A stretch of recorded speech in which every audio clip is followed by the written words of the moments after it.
Bismillahirrahmanirrahim. Assalamualaikum warahmatullahi wabarakatuh. Saya akan melanjutkan materi kita yang ini ya, yang baru. Kalau sebelumnya tentang PCR atau kepanjangannya adalah benefit cost ratio, gitu ya. Artinya perbandingan antara manfaat dan biaya, seperti itu ya. Oke, materi kita judulnya adalah depresiasi. Depresiasi.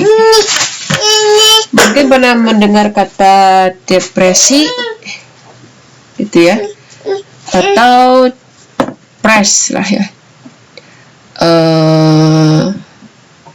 Intinya depresiasi itu adalah penyusutan. Sebentar ya. Irita anaknya. Oke, saya lanjut ya. Depresiasi atau penyusutan, gitu ya.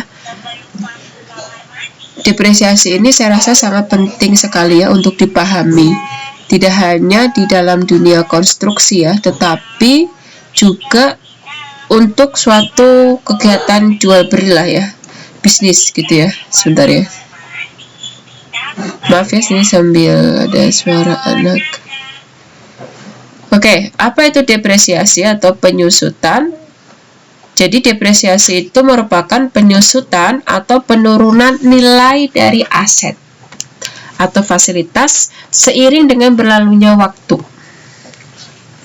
Jadi yang namanya barang atau aset ya untuk kasus tertentu ya, karena memang ada barang tertentu yang harganya naik gitu ya, atau aset tertentu. Tapi secara umum, secara keseluruhan, dominannya yang namanya barang itu nilainya pasti akan mengalami penurunan berjalannya dengan waktu.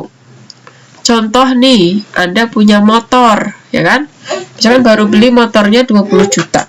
Tapi 5 tahun lagi kan pasti motor itu mengalami penurunan nilai kan? Karena beriringan dengan fungsinya juga mengalami penurunan. Kecuali memang ada sih motor tertentu yang makin mahal ya. Mungkin motor-motor unik lah, kayak Vespa kayak gitu-gitu kan. Katanya mah makin tahunnya lama makin mahal ya. Apalagi contoh lah, misalkan penjual bakso gitu ya. Misalkan dia pakai gerobak ya. Misalkan gerobaknya tambah tahun, pasti kan gerobaknya mengalami namanya penurunan nilai ya kan. Pasti kan ada yang rusak ya, warnanya makin kusam kan.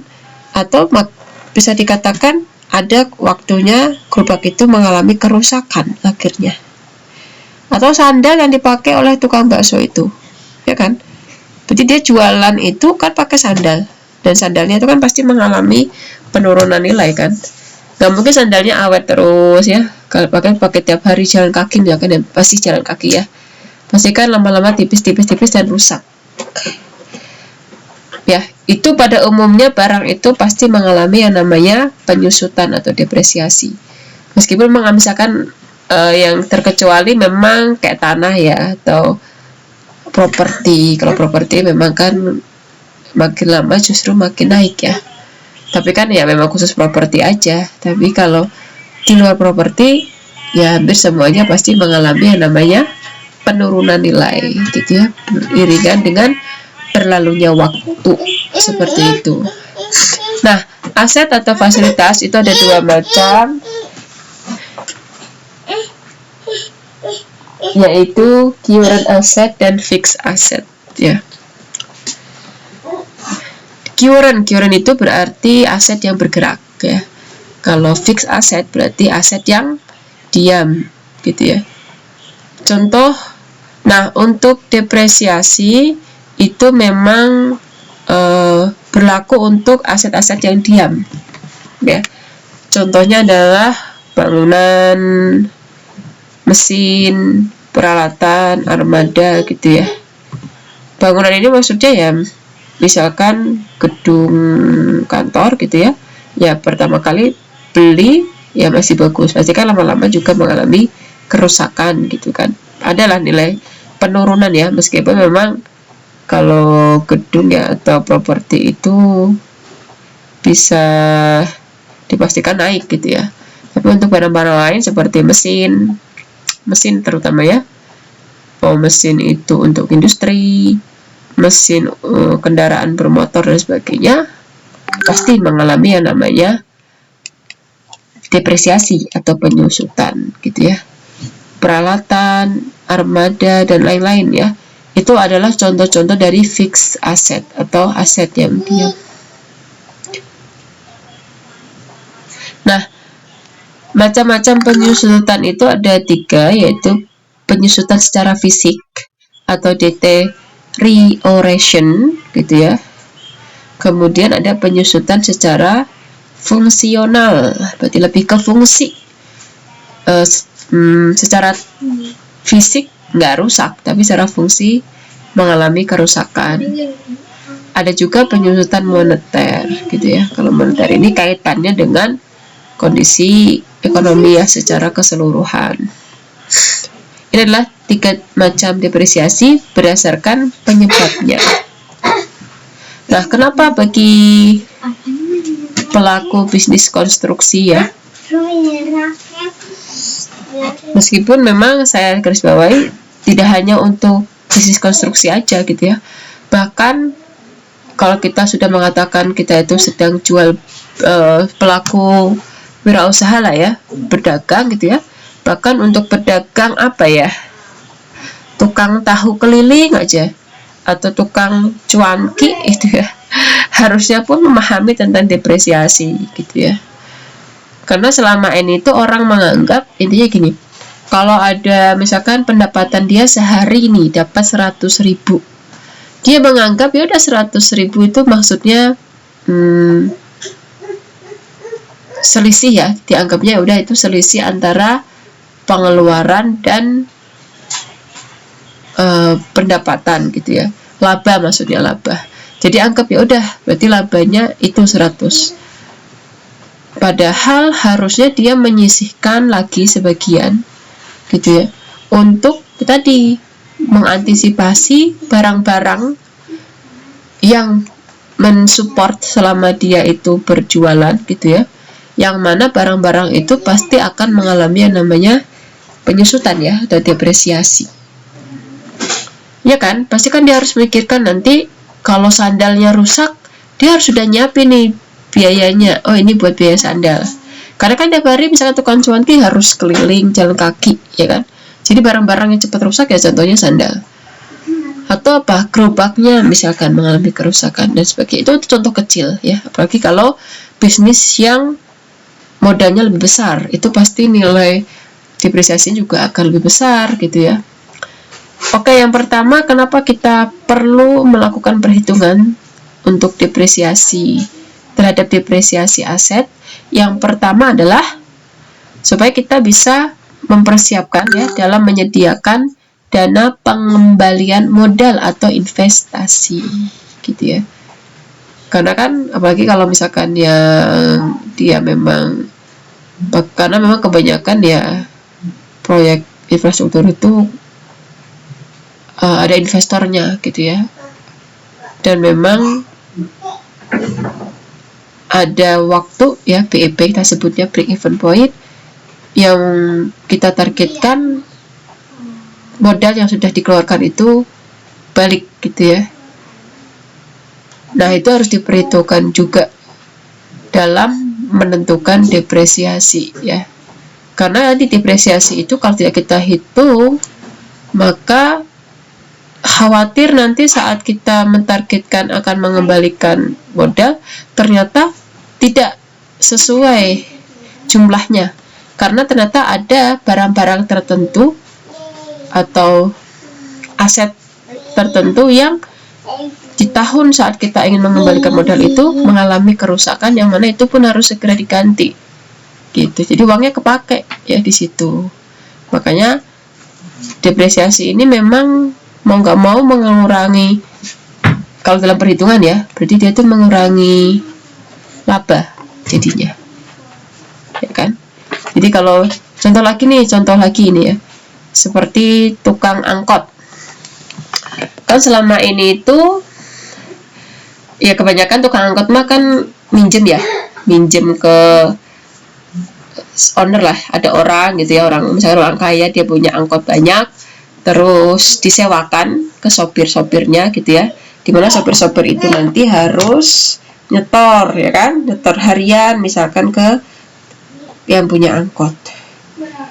Kalau dia nggak paham ya, yang punya angkot tadi ada yang namanya depresiasi, ya udah dianggapnya kalau misalkan tukang angkotnya nyetor nih sehari dapat 100 atau 200 misalkan ya setor, dia menganggap oh ini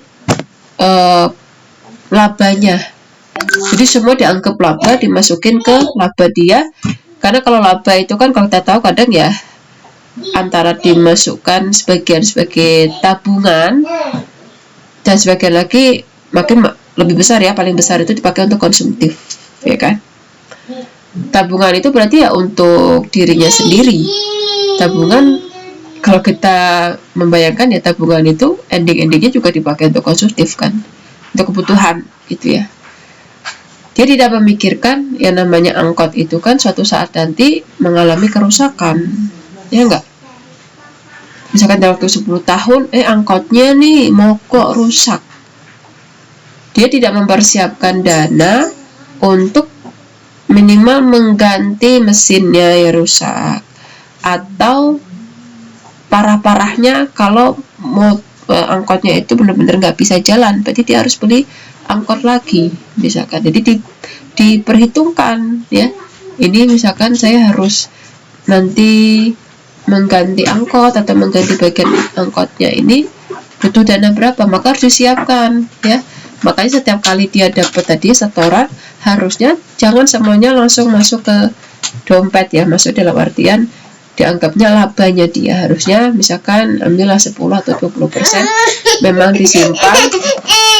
Sebentar ya, yang kedepannya itu adalah tadi, oh ini jaga-jaga nih. Oke, saya lanjutkan ya, mohon maaf tadi ada gangguan tadi ya. Berarti harusnya disimpan sebagian gitu ya, jangan semuanya langsung masuk ke kantong. Oh ini memang dana ini khusus untuk darurat ya, kalau misalkan ternyata angkotnya rusak dan sebagainya, itu contohnya ya.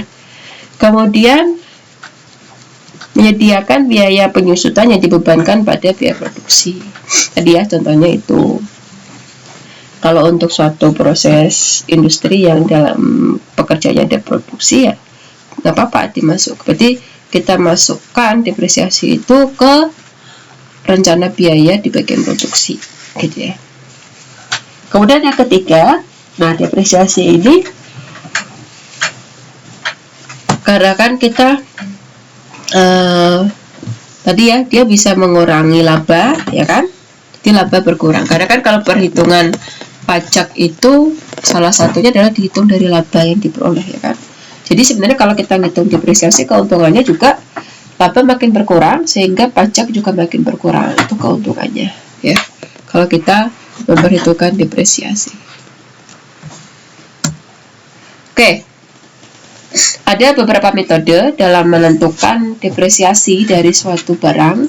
Yang pertama adalah kita sebut sebagai garis lurus atau linear atau straight line depreciation, SLD ya kita singkat ya. Jadi dianggapnya depresiasinya itu bentuknya garis lurus gitu ya, yang mana awal-awal depresiasinya besar, lama-lama penurunan dengan tren yang stabil gitu ya setiap tahunnya, sehingga bentuk garisnya jadinya lurus ya, kita sebut sebagai garis linear gitu ya. Dilambangkan dengan DN kecil ya, di sini ada D besar, D kecil, itu berbeda ya, jadi harus hati-hati karena maknanya berbeda. Kalau D kecil, N kecil atau disebut juga dengan D, itu adalah besarnya depresiasi per tahun. Di gambarnya ini adalah nilai depresiasi. Depresiasi berarti yang ini ya, apa namanya, yang vertikal ini depresiasi. Jadi awalnya dia nilainya adalah di awal tuh seperti ini, awal investasi nilai satu barangnya tuh setinggi panah ini, Berjalannya waktu N besar, maka nilainya menjadi panah yang kecil, yaitu L ini. Nilai sisanya, gitu ya. Jadi kan berapa depresiasinya? Berarti selisih dari panah yang awal ke garis panah yang terakhir. Berarti yang ini selisihnya, yang warna hijau. Ini dinamakan dengan total depresiasi selama N tahun. Nah, untuk mengetahui depresiasi per tahunnya dilambangkan dengan D kecil N kecil atau D, di mana rumusnya adalah I itu adalah nilai barang pada awal investasi, ya kan? Kemudian dikurangi dengan L itu adalah nilai sisa di akhir dari nilai tahun ya, atau investasi itu.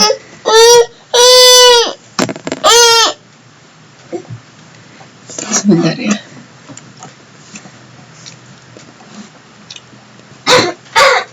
Saya lanjutkan ya.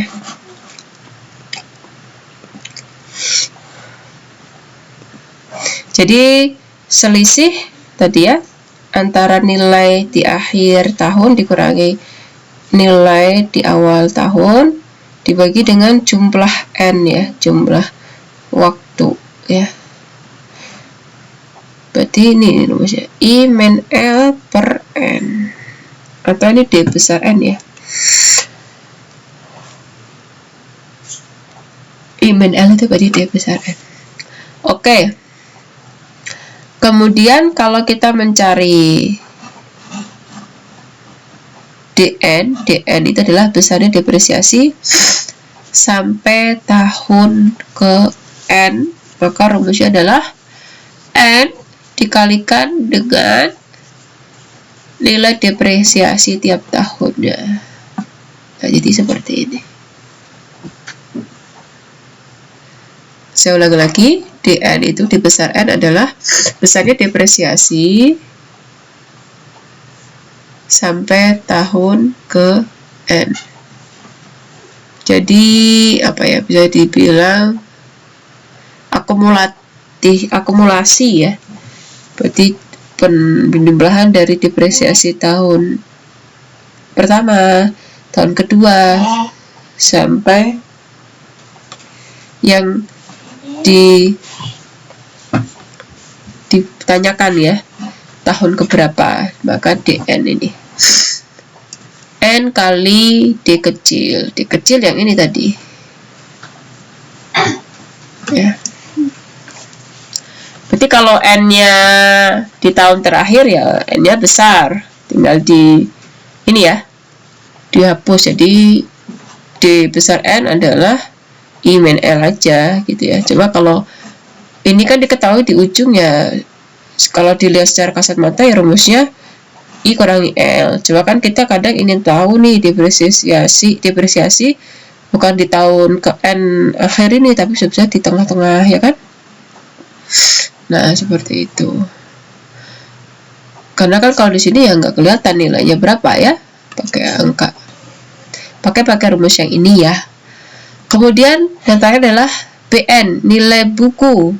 Nilai buku itu artinya nilai barang itu setelah dikurangi dengan depresiasi. Book value ya, berapa nilainya.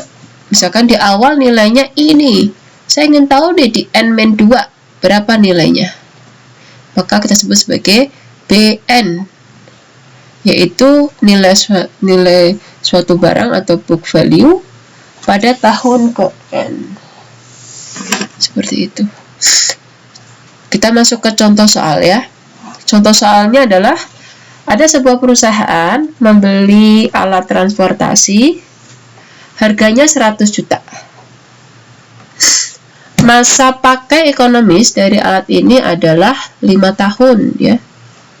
Dimana perkiraan nilai sisa di tahun kelima ini, jadi dia mengalami penurunan gitu ya.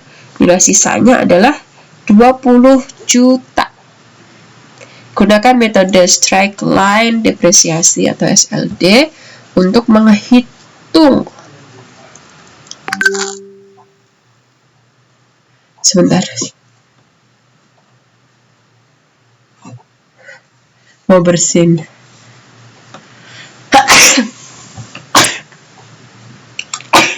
Ngapain sih bilang mau bersin?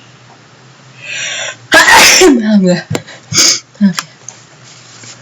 Oke, yang pertama adalah kita tahu nilai I-nya berarti berapa? Nilai I-nya adalah 100 juta. Nilai awal ya kan? Nilai akhirnya adalah L. Yaitu 20 juta.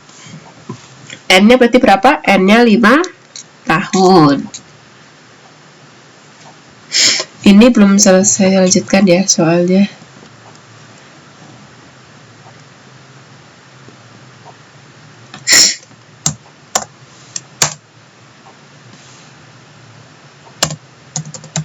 Book value tahun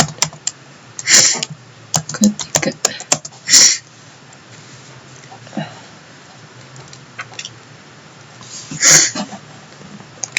Jadi kita cari book value di tahun ketiga. Maka step pertama adalah kita cari depresiasi per tahunnya dulu. Yang ini dulu ya. Rumusnya adalah I kurangi dengan L dibagi N besar. Berarti setiap tahun perusahaan ini alat transportasinya mengalami penurunan sebesar 16 juta. Gitu ya.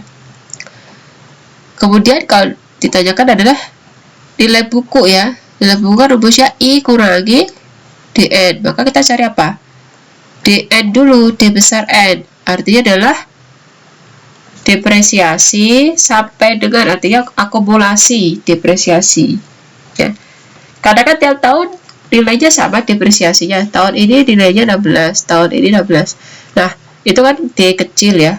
Kalau D besar itu artinya apa? Total depresiasi tahun ketiga. Berarti dari tahun 1 ditambah tahun kedua ditambah tahun ketiga. Berarti kalau ditanyakan depresiasi sampai dengan tahun ketiga, artinya apa? Kita menjumlahkan depresiasi tahun 1 ditambah depresiasi tahun 2 ditambah depresiasi tahun ketiga. Rumusnya berarti adalah 3 kali N kecil maksudnya ya. Karena dari sini N kecil kalikan dengan D kecil. N kecilnya kan 3, berarti karena tahun ketiga dikalikan depresiasi tiap tahunnya yaitu 16 juta. Berarti total depresiasi selama 3 tahun itu adalah 48 juta. Sehingga nilai barang itu setelah dikurangi depresiasi pada tahun ketiga berarti I dikurangi dengan D besar tahun ketiga. Berarti 100 kurangi 48 yaitu 52 juta rupiah. Ya, berarti yang awalnya 100 juta pada tahun ketiga, maka nilai dari transportasi itu menjadi 52 juta. Lumayan ya, sangat berkurang sekali. Nah, itu fungsinya kenapa kita harus menghitung depresiasi. Mari saya ke rumusan ini teh. Mau bersihin dulu. Oke. Kita lanjutkan ke metode yang kedua, gitu ya. Metode yang kedua kita sebut sebagai metode jumlah digit ya. Sum of the years digit, SOYD gitu ya. Kalau tadi ya metode pertama kan metode linear ya. Kalau kita lihat garisnya berarti lurus saja. Artinya apa? Nilai depresiasi per tahunnya itu sama. Tahun ke-1 depresiasi 16 juta, tahun kedua 16 juta. Gitu misalkan tadi contohnya di soal.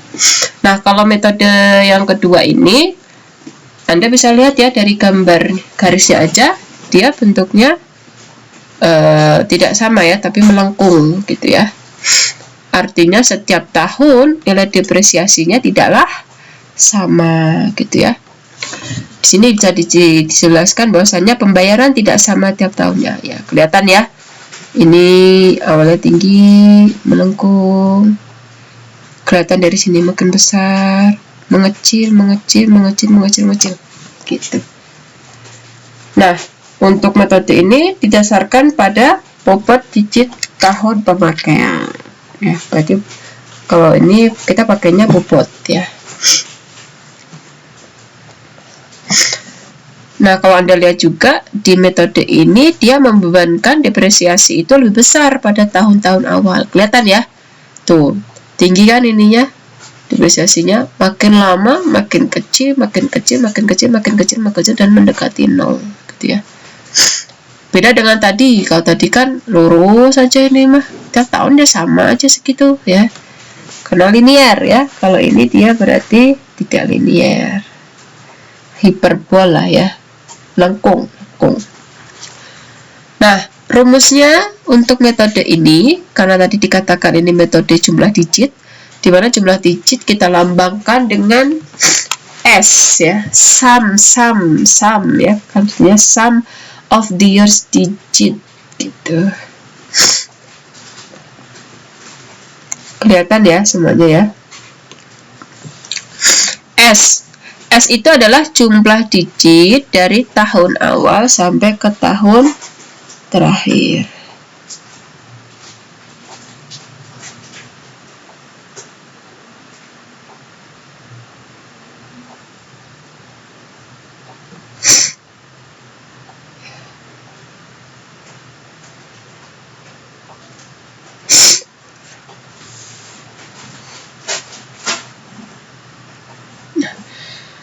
Rumusnya adalah N,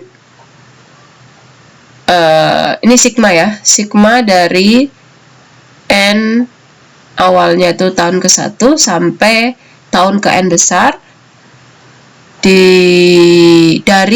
dari N besar kali N besar plus 1 dibagi 2. Berarti maksudnya N-nya ini adalah N kecil ya harusnya sih. Oh, N besarnya, maaf, betul-betul N besar. Jadi kalau misalkan total N-nya gitu ya, barang itu totalnya misalkan kita anggap 5 tahun gitu ya, maka N besarnya berarti 5, maka sum of the year-nya, total digitnya adalah N besar kali N besar plus 1 per 2, berarti 5 kali 6 dibagi 2. Jadi total digit semuanya udah 15. Ini cara cepat ya. Kalau cara manualnya berarti tinggal total aja. Tahun pertama berarti 1, 2, tahun kedua 3, tahun ke selanjutnya adalah 4 gitu ya. Kemudian 5. Berarti jumlah digitnya adalah 15, sama seperti ini. Ini cara cepatnya. Jadi kita menggunakan jumlah digitnya di total gitu ya. Kemudian untuk menghitung depresiasi di tahun ke-1 berarti N ya dibagi dengan S kali 1 ml. Berarti ini kan menggunakan bobot ya, maksudnya menggunakan bobot. Maka rumusnya ini, N dibagi dengan S tadi ya, dikali I besar kurangi L besar. Kalau D2 berarti gimana? N kurangi 1 ya dibagi dengan S dikali I min L. Jadi kalau DN berarti panjang seperti ini, endingnya adalah ini ya. Jadi untuk menghitung depresiasi per tahun, misalkan ditanyakan depresiasi tahun ke-1, rumusnya pakai ini. Karena kan kalau yang metode ini nilai depresiasi tiap tahunnya beda-beda. Ya, berarti kita masukkan N-nya ini 1, nanti pasti akan berbeda nilainya saat kita masukkan N kecilnya 2. Beda sama metode tadi sebelumnya ya. Yang mana ya depresiasinya tiap tahun sama 16 juta tadi contohnya. Kalau ini enggak gitu ya, makin lama depresiasi makin kecil. Nanti kita masuk ke contoh soalnya ya. Kemudian untuk book value-nya gimana gitu ya, nilai akhir dari suatu barang itu, maka adalah I besar itu adalah nilai awal ya, dikurangi dengan D besar N ya. Nah, D besar N ini betul D besar N atau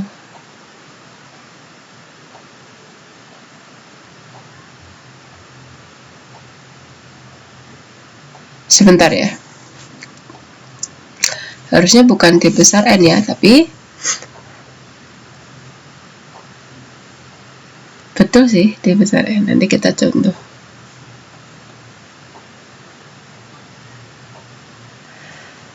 Yaudah, kita ikutin dulu aja ya.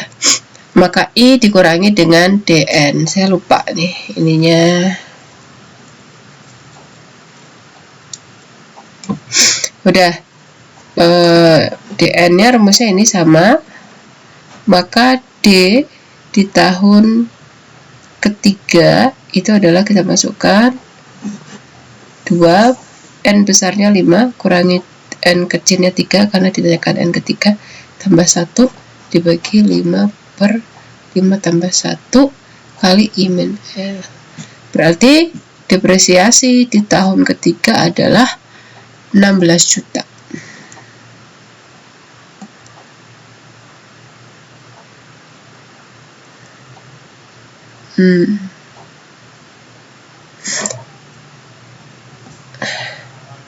Tadi ya. Berarti caranya adalah kita hitung dulu DN-nya dulu satu-satu.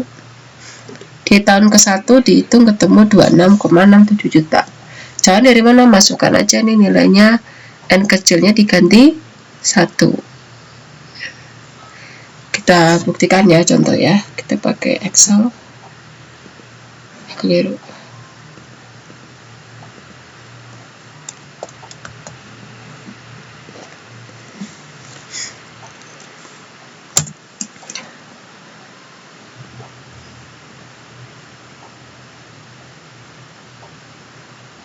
Misalkan N-nya 1.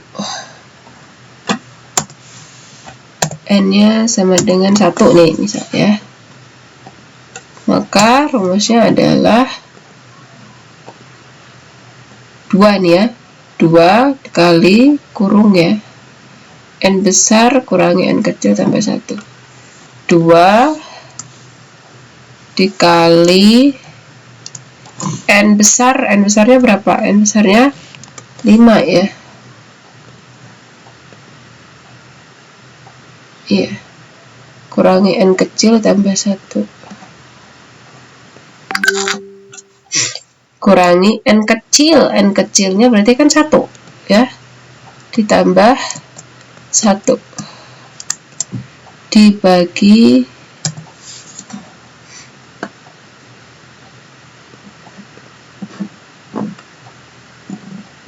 nih, N besar kali N besar plus 1 dikurung ya.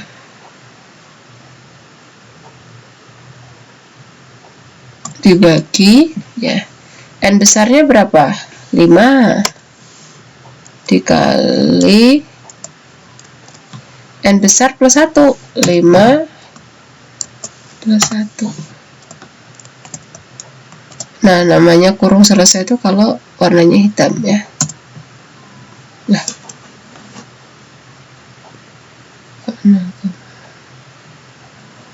Oh, belum dikali ya. Dikali pengalinya belum. Kali I dikurangi L. I-nya tadi berapa?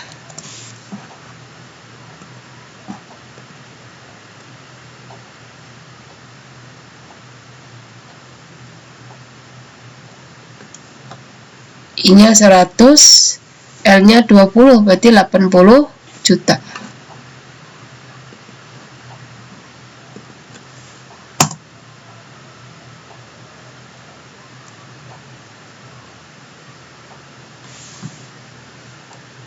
Berapa tadi? Lupa.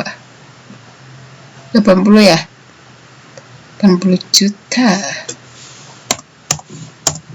26,67 ya. Berarti sama seperti di contoh tadi. Tuh, jadi N-nya yang kita cari dulu pakai tabel nih. Tabel. Terus depresiasi, depresiasinya ini. Ini depresiasi tiap tahun. Ini adalah akumulasi atau D besar N ya. Tiap bulannya atau tiap ini tahun ya kita anggap. Oke, pertama berarti dianggapnya seperti ini. Kemudian setelah dihitung DN tahun ke-1 2,67, maka total depresiasi juga sama. Tahun kedua adalah 1,33, maka total depresiasi adalah 26,67 ditambah 21,33. 16 nih, tambahin aja 64 dan seterusnya. Sehingga total depresiasi adalah 80.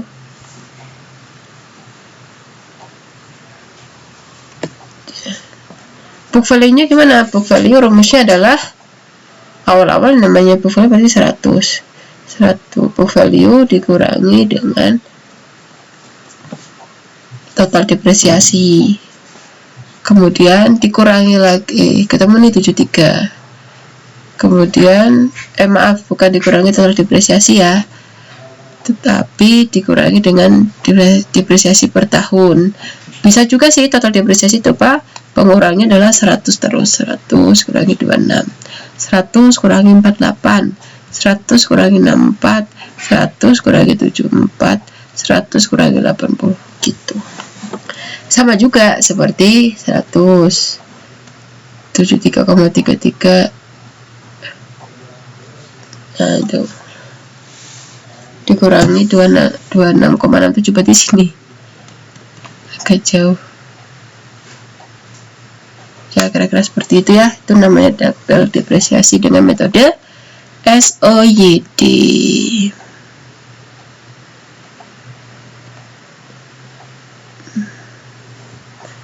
Yang ketiga adalah metode depresiasi ya.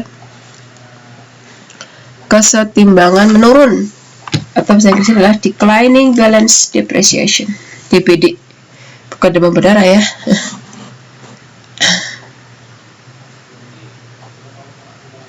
Nah, di metode ini, DBD ini, depresiasinya dihitung berdasarkan laju atau tingkat penyusutan tetap.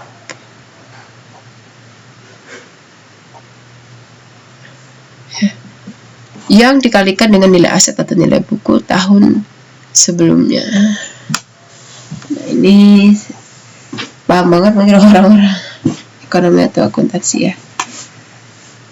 Nah, kalau di metode yang ketiga ini ada namanya penyusutan tetap ya, cuma dia ada faktor pengali dilambangkan dengan F kecil, di mana faktor pengali ini nilainya pasti kurang dari 1, nggak ada sama dengannya.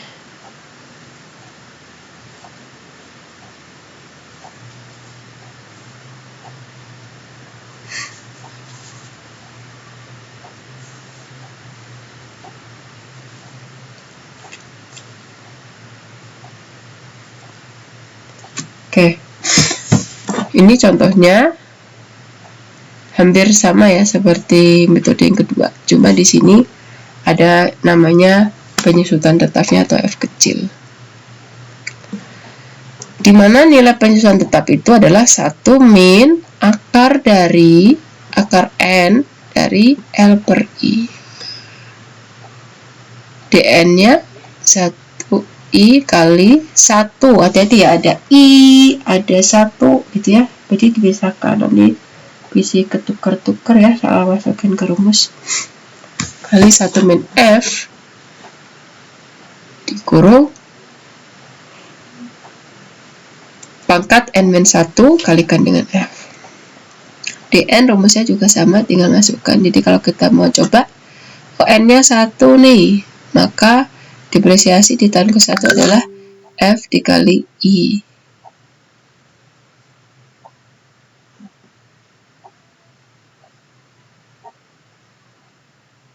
Ya, coba kita masukkan N nya 1, maka D1 sama dengan F kali I. F kali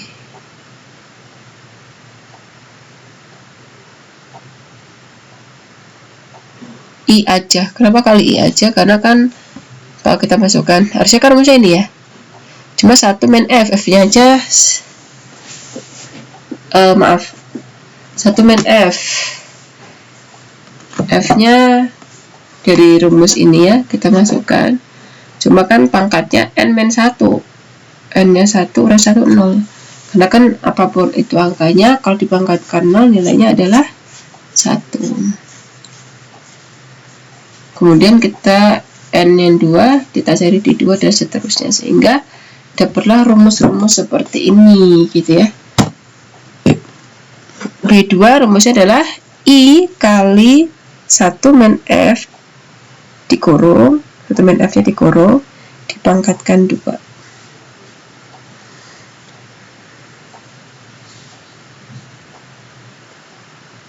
Contohnya ini, tinggal masukkan aja sih ke rumusnya ya. Berarti cari F nya dulu. Kalau kayak gini jangan bingung ya, pakai akar-akar. Oh berarti 20/100 itu berapa? 0,2 pangkat akar 5. Kalau di kalkulator berarti 0,2 pangkat 1/5 gitu ya.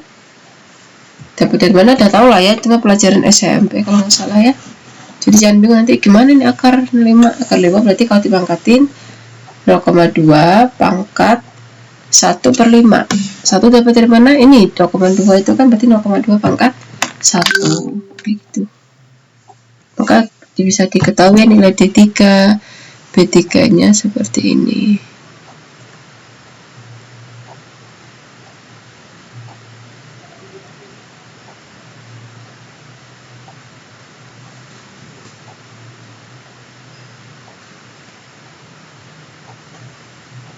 Oke.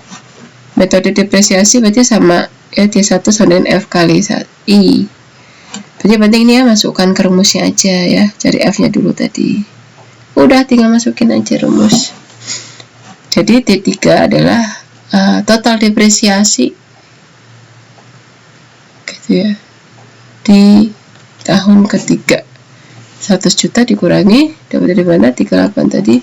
Ini book value-nya.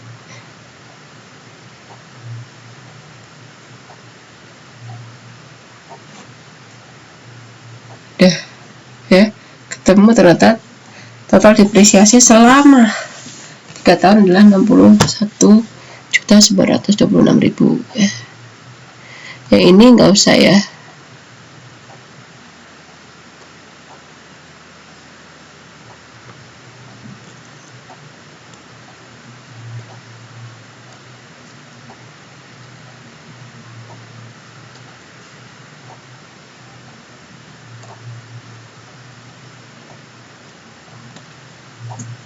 Oke. Untuk metode selanjutnya saya terangkan di video selanjutnya ya. Silakan jika ada pertanyaan saya beri contoh soalnya.